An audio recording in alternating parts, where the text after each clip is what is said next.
Number का medical card नहीं बना, लाइसेंस भी नहीं बना होगा किसी का, नंबर तो लगा हुआ ना, कोई इशारा वगैरह कुछ नहीं है। आप तो उसको बुलाएं ना, हॉस्पिटल साथ FIR देते हैं, आप पे भी उस पे। बड़ी मुश्किल से आपका मोटरसाइकिल जा रहा है, लाइसेंस दिखाए अपना, देनी तो FIR थी, चलो चलान देते हैं जी। आप किधर टैंकी के ऊपर बैठे हैं, चलो आपका शनाख्ती कार्ड लाइसेंस किधर है? सर बना ही नहीं है, हेलमेट का फाइन नहीं हुआ ना। जो नंबर प्लेटें लगी हुई हैं वो भी गलत लगी हुई हैं। हेलमेट किधर है आपका?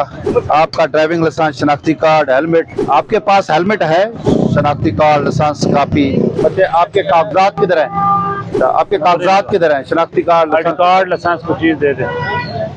ये लोडर अंदर करा दे।